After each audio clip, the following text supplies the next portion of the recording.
ہمارے معاشرے میں نا تیزی سے نفرت کا فروغ ہوا ہے، نفرت کا فروغ۔ پتہ ہے اسلام نے غیبت سے کیوں منع کیا ہے؟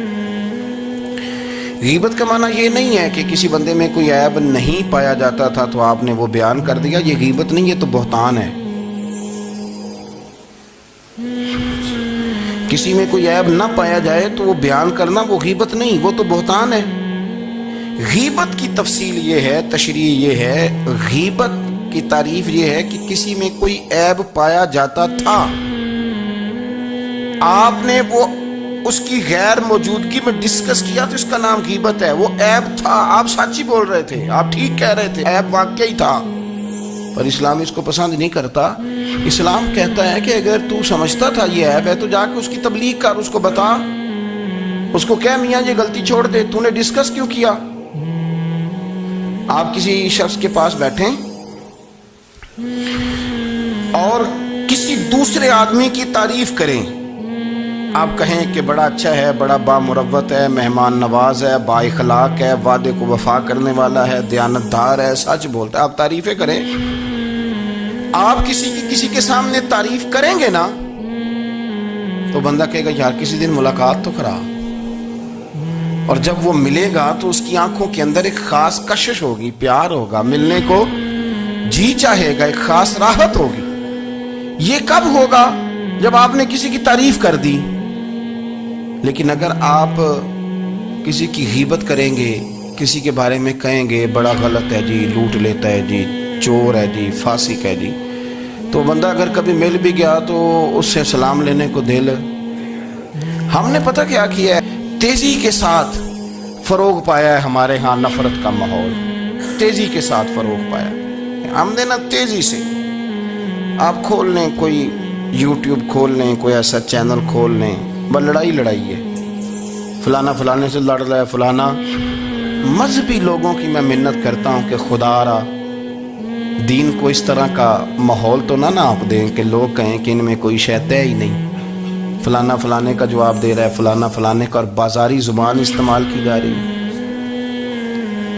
اور ٹھیک ہے، مسلمات جو طے تھے لوگوں نے تو ان کو بھی چھیڑنا شروع کر دیا، اور تضحیق کی جاتی ہے، لفظ اس طرح کے اختیار کیے جاتے ہیں جو ویسے ہی وزادار آدمی بولنا پسند نہیں کرتے۔ کیا آپ اپنی شکل دکھا رہے ہیں کفر کو کہ یہاں نفرت ہی نفرت ہے، اور وہ باتیں جن کو بالکل چھیڑنا نہیں چاہیے تھا ان پر بھی آپ کلام کرتے ہیں۔ آپ نے کوئی چیز نہیں چھوڑی، اس پر آپ نے بحث نہ کی، وہ الجھایا نہ، وہ میلہ لگا دیا، اللہ جانے کوئی کیا بول رہا ہے۔ دعوت دین کون دے گا؟ پیغام حق کون سنائے گا؟ فلانا فلانے کا جواب دے رہا ہے، اور پھر وہ دوسرے کا جواب دے رہا ہے، تیسرا تیسرے پہ تبصرہ کر رہا ہے، چوتھا پانچویں پہ تبصرہ کر رہا ہے۔ یہ کب تک بات ایسے چلی؟ یہی حال سیاسی لوگوں کا ہے۔ میرے ملک کا جو نوجوان اب بڑا ہو رہا ہے نا، میں بڑی ذمہ داری سے بتا رہا ہوں، وہ جیسے ہی بڑا ہوتا ہے تو وہ سمجھتا ہے میں ڈاکوؤں کے ملک میں پیدا ہوا ہوں، وہ سمجھتا ہے یہ شاید چوروں کی دھرتی ہے، وہ سمجھتا ہے شاید یہاں سب دھوکے باز ہیں۔ ہم اس طرح سے نچوڑ کے لوگوں کے دلوں میں نفرت بھری ہے، نچوڑ کے، کہ لوگ سمجھنے لگے ہیں اس ملک میں تو کوئی بندہ دیانتدار ہے ہی نہیں، کوئی بندہ اچھا ہے ہی نہیں، کوئی بندہ نیک ہے ہی نہیں۔ مذاق اڑاتے ایک صاحب میرے پاس آئے ہوئے تھے، کہنے لگے پیر صاحب 11 سال ہو گئے پولیس کی نوکری کرتا ہوں، 1 روپیہ رشوت نہیں لی۔ وہ چلا گیا، میں نے اسے تھپکی دی تو وہ نکلا ہے، تو ایک بندہ کہنے لگا سب انہیں جو ہوتے نہیں نہ سکتا۔ میں نے کہا یار تو منشی ہے اللہ کی رحمت کا، یہ میرے رسول اللہ کا دین ہے، اور قیامت تک لوگ اس پر عمل کریں گے۔ اس نے 11 سال کہا، وہ 40 سال بھی کہتا تو میں ماننے کو تیار ہوں۔ کیوں کچھی باتیں کرتے ہیں؟ آپ نے تو تباہی کر دی، کوئی بندہ ٹھیک نہیں بچا۔ ایسے میلہ لگا ہوا ہے، اس دھرتی کو آپ برا کہتے ہیں، اس کو چوروں کی اور ڈکیت کی اور فراڈ لوگوں کی آپ دھرتی کہتے ہیں۔ یہ وہ دھرتی ہے جس نے داتا گنج بخش علی حجویری جیسے لوگ رکھے ہوئے، یہ وہ دھرتی ہے جہاں بابا فرید جیسے لوگ بستے ہیں۔ کیا بات کرتے ہیں صاحب؟ یہ اتنے بزرگ ترین لوگ یہاں بستے ہیں اور آپ کیا بات کرتے ہیں؟ اور دیکھیں، میں بالکل ہی غیر سیاسی اور غیر جانبدار رہتا ہوں ملکی معاملات میں، لیکن جس شخص نے پاکستان کو ایٹمی قوت بنانے کے لیے، اب تو بڑی عمارت ہو گئی ہے، غربت میں جس بندے نے کام شروع کیا تھا کہ ایٹمی طاقت بن جائے، اس نے کوئی کام کیا کہ نہیں کیا؟ آپ کو پاورفل بنایا کہ نہیں بنایا؟ کبھی تبصرہ ہوتا ہے اس پر بھی؟ ہمیں لاکھ اختلاف صحیح، ہم بھی بات کرتے ہیں مخالفت میں، لیکن تباہی نہیں اتار دی ہم نے توہین کر کر کے، نفرت پھیلا پھیلا کے۔ اس سے پہلے جو حکومت گئی شاید اس کا سب سے بڑا مخالف میں ہوں، لیکن ایسا نہیں ہے کہ انہوں نے کوئی کام بھی ایسا نہیں جو اچھا نہ کیا ہو، ایسا نہیں ہے۔ میں ملک بھر میں سفر کرتا رہتا ہوں، میں دیکھتا ہوں بہت ساری جگہیں ایسی ہیں، بہت سارے دیہات ایسے ہیں جس میں بڑے بڑے شاندار روڈ بنائے گئے، کام کیا گیا۔ ان کی 99 خامیاں اپنی جگہ پر، خوبی کا بھی تو ذکر کریں۔ یہی حال اس گورنمنٹ کا ہو رہا ہے، لاٹھ لے کے لوگ ہیں، یہ بھی گندا وہ بھی گندا۔ آپ کس طرح کی بات کر رہے ہیں؟ آپ نے تو ملک کو یہ نام دے دیا ہے کہ یہاں کوئی اچھا انسان بستا ہی نہیں، مولوی ہیں تو سارے برے ہیں، پیر ہیں تو سارے برے ہیں۔ کیا بات کرتے ہیں صاحب؟ یہ میرے رسول اللہ کی قوم ہے، یہ نبی پاک کی امت ہے، اور حضور نے فرمایا میری امت کبھی گمراہی پر جمع نہیں ہوگی۔ یہ نہیں ہو سکتا سارے لوگ ہی غلط ہو جائیں، لیکن ہم نے تباہی اتار دی۔ جس کے ہاتھ میں سپیکر آتا ہے وہ سب کی پگڑیاں اچھالنا ضروری سمجھتا ہے، جس کے ہاتھ میں قلم آتا ہے وہ کہتا چونکہ میں لکھ رہا ہوں تو میں اکیلا ٹھیک ہوں، باقی سارے غلط ہیں۔ محبت کو فروغ دیں، پیار کریں، اخوت کا رنگ دیکھیں۔ آتم تائی کی بیٹی مجرم بن کے آئی تھی، مجرم بن کے، کلمہ نہیں پڑھتی تھی، اور اس کو سامنے کھڑے کر کے میرے نبی پاک نے فرمایا تیرا باپ کلمہ نہیں پڑھتا تھا پر اس میں عادتیں اچھی پائی جاتی تھی، اس کی صفات ٹھیک تھیں۔ یعنی حضور تعریف کر رہے ہیں، نبی پاک تعریف، اور ہماری زبان گونگ ہو جاتی ہے تعریف کی دفعہ۔ ہم تو جو میری بات مان گیا وہ بندہ ٹھیک ہے، اور جس نے میری بات نہیں مانی وہ بندہ درست ہے، یہ گونگ ہو جاتا ہے ہمارا مزاج۔ اپنی زندگی میں اچھے الفاظ ادا کریں، اولیاء اللہ کے بارے میں، ان لوگوں کے بارے میں جو مسلمہ بزرگ ہیں، ہمارے امت کے مسلمہ بزرگ ہیں، ان کے بارے میں ہم ایسی کمزور باتیں کرتے ہیں جن کا سرے سے کوئی وجود نہیں، سرے سے کوئی داستان نہیں ان لوگوں کی۔ تو یاد رکھیں میرے عزیز، میرے رسول کریم صلی اللہ تعالی علیہ وآلہ وسلم نے جو ہمیں دین دیا وہ محبت والا دین ہے، وہ پیار والا دین ہے، وہ اخوت والا دین ہے۔ اس میں پیار کریں گے، پیار آگے لے کے جائیں گے، پیار کو فروغ دیں گے۔ سنیں حدیث میرے نبی پاک علیہ السلام نے فرمایا قیامت کے دن رب کریم فرمائے گا کہاں ہیں وہ لوگ؟ منادی اعلان کرے گا میدان محشر میں، کوئی آدمی اعلان کر وہ کہاں ہیں لوگ؟ اور تو کس کو ڈھونڈ رہا ہے؟ فرمایا مجھے رب نے بھیجا ہے کہ وہ بندے ڈھونڈ کے لاؤ جو دنیا میں میری رضا کے لیے ایک دوسرے سے محبت کیا کرتے ہیں، وہ بندے ڈھونڈ کے لاؤ۔ بندے ڈھونڈے جائیں گے۔ یا رسول اللہ رب ان کا کیا کرے گا؟ تو نبی کریم صلی اللہ علیہ وسلم فرمانے لگے رب فرمائے گا تم دنیا میں میری رضا کے لیے ایک دوسرے سے پیار کرتے تھے، آج میرے عرش کے سائے کے علاوہ سایہ کوئی نہیں، آج میں تمہیں اپنے عرش کے سائے میں جگہ عطا کروں گا۔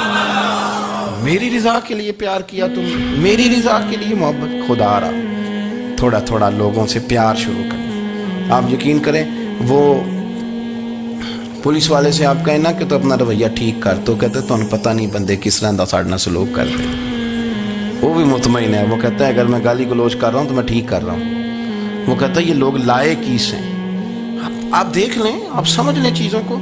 میں نے ڈاکٹر صاحب سے کہا کہ تھوڑی سی آپ لوگوں سے شفقت کریں، غریب لوگ آتے ہیں تو کہتے ہیں مفت دوائی دیں تو یہ بیچ دیتے ہیں جا کے۔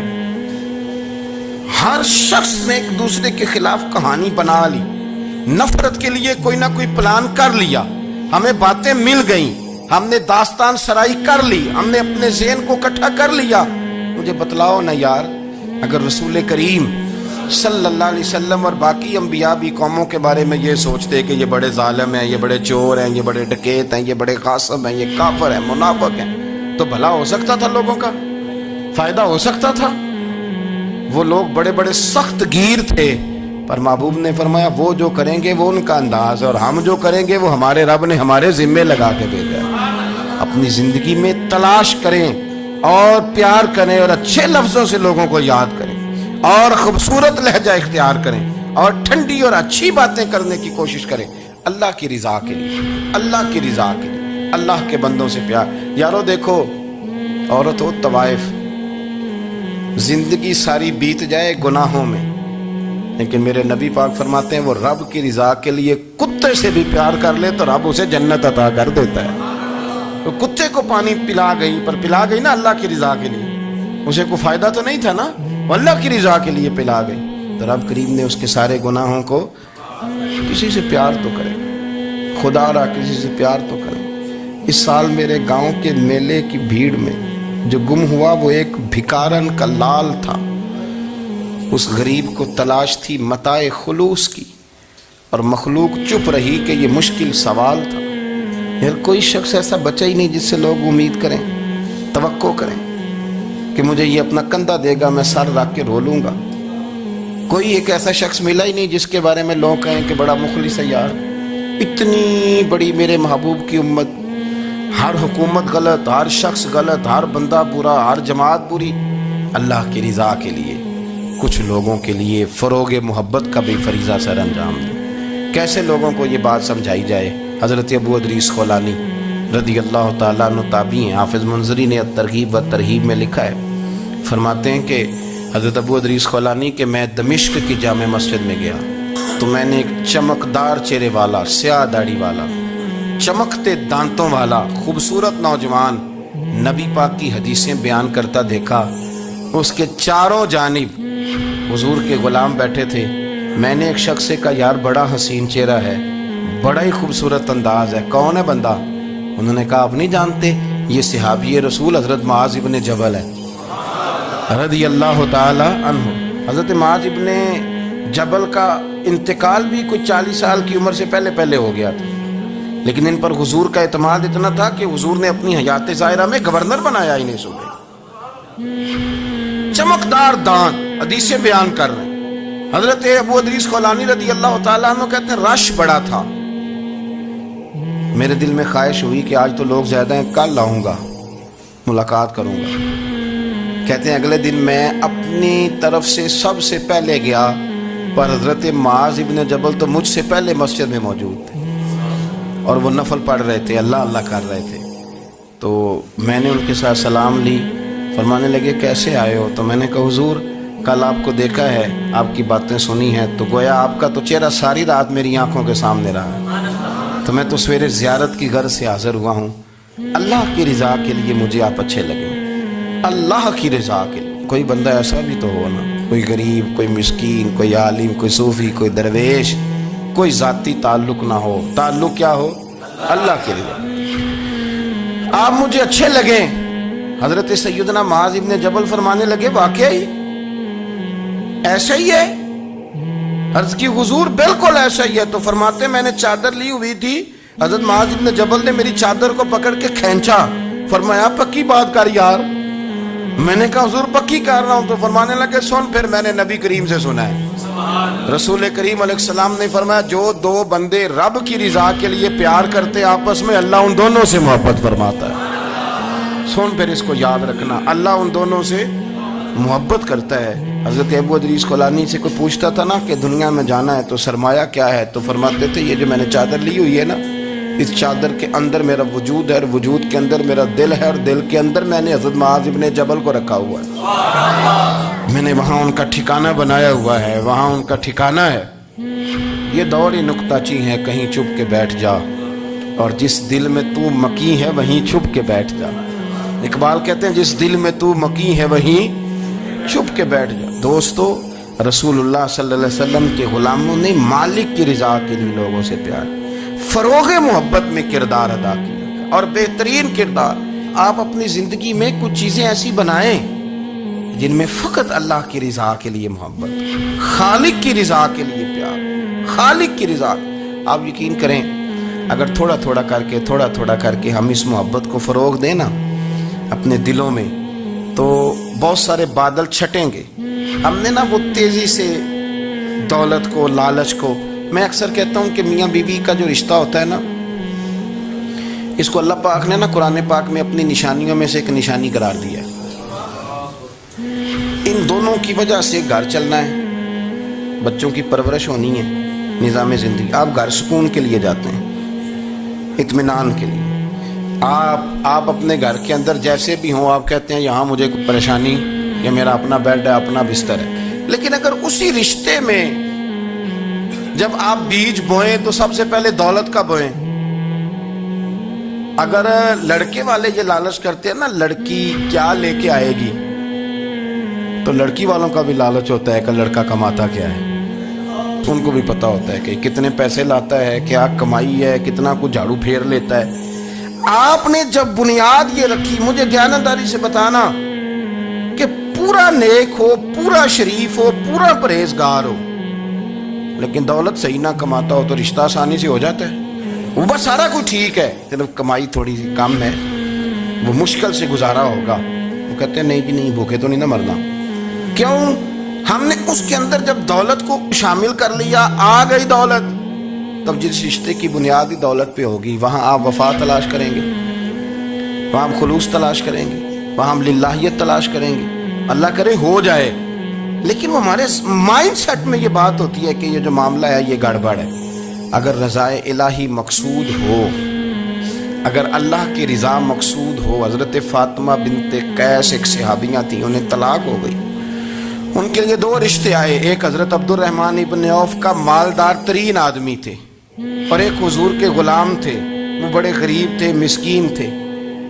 ان کے والدین کی خواہش تھی کہ عبد الرحمن ابن عوف سے شادی ہو جائے, وہ بھی تو بڑے نیک ہیں, پارسا ہیں, عشرہ مبشرہ ہیں.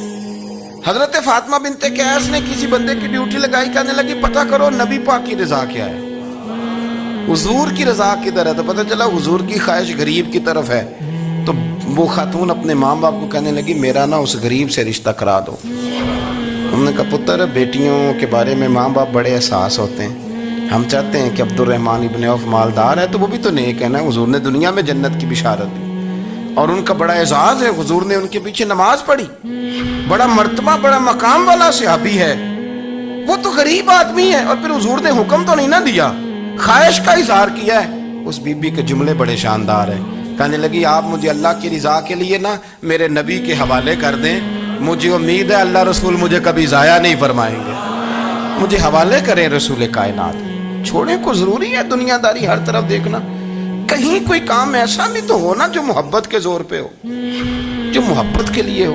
کوئی ہمارے پاس بڑے سارے لوگ آتے ہیں, بڑے سارے لوگ آتے ہیں, اور ہم اس قابل بھی نہیں جتنے لوگ آ جاتے ہیں. میں صحیح کہہ رہا ہوں, بالکل کوئی حیثیت نہیں 1% بھی. جب پلٹ کے دیکھتے ہیں تو شرم آتی ہے کہ یار اتنی دور سے بندہ چل کے آ گیا, اس کو کیسے سمجھائیں, کس طرح کر کے. تو ایک آدھ دن پہلے ایک بزرگ آ گئے, اور وہ اچھے صاف ستھرا ان کا مزاج تھا, بڑے شاندار. تو میں زیارت کے لیے ہوں, تو میں نے کہا زیارت شیارت والا تو کھاتا کوئی نہیں, چلو آپ آ گئے ہیں تو کوئی حکم کریں. تو کہنے لگے کوئی حکم نہیں, میں اللہ کی رضا کے لیے آیا ہوں. یہ کوئی تقریر نہیں تھی, کوئی خطبہ نہیں تھا, نہ ان کے سامنے سپیکر تھا,